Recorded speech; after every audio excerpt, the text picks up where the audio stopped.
ਮੇਰੀ ਇੱਕ ਪੰਜਾਬੀ ਨਜ਼ਮ ਆ ਜਿਹਦਾ ਅਨੁਆਨ ਹੈ ਹਰ ਪਾਕਿਸਤਾਨੀ ਦੀ ਦੁਆ। ਸਮਾਤ ਫਰਮਾਇਓ। ਬਿਸਮਿल्लाह ही पढ़ के मौला मैंने कलम उठाया, सब तो पहला कीता है मैं तेरा जिक्र खुदाया।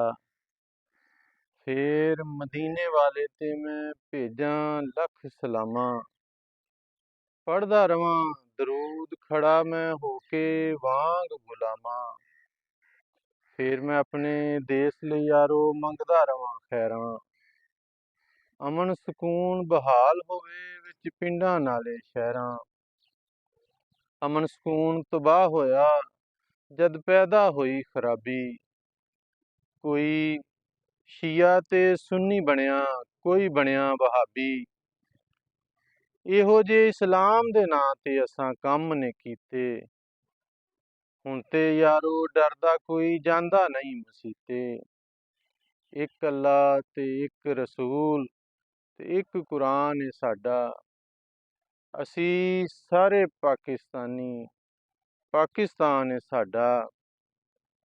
ਰਲ ਮਿਲ ਕੇ ਇਸ ਦੇਸ਼ ਦੇ ਅੰਦਰ ਰਹੀਏ ਵਾਂਗ ਭਰਾਵਾਂ, ਦੇਸ਼ ਆਪਣੇ ਨੂੰ ਇੰਜ ਰੱਖੀਏ ਜਿਵੇਂ ਪੁੱਤਰ ਰੱਖਣ ਮਾਵਾਂ। ਜੇ ਕੋਈ ਮੈਲੀ ਅੱਖੀਂ ਯਾਰੋ ਵੇਖੇ ਸਾਡੇ ਵੱਲੇ, ਪਾਕ ਫੌਜ ਦੇ ਗੱਭਰੂ ਉਸਦੇ ਕੱਢ ਦੇਵਨ ਗੜੱਲੇ। ਪੁਲਿਸ ਮੇਰੇ ਦੇਸ਼ ਦੀ ਰੱਬਾ ਹਰ ਕੰਮ ਕਰੇ ਕਾਨੂੰਨੀ, ਨਾ ਬਚੇ ਕੋਈ ਚੋਰ ਅਚੱਕਾ ਨਾ ਬਚੇ ਕੋਈ ਖੂਨੀ। ਮਿਹਨਤ ਨਾਲ ਕਿਸਾਨ ਕਰ ਦੇਵਨ ਹਰ ਪਾਸੇ ਹਰਿਆਲੀ, ਫੇਰ ਕਦੀ ਨਾ ਮੁੱਕੇ ਆਟਾ ਪੜੋਲੇ ਹੋਣ ਨਾ ਖਾਲੀ।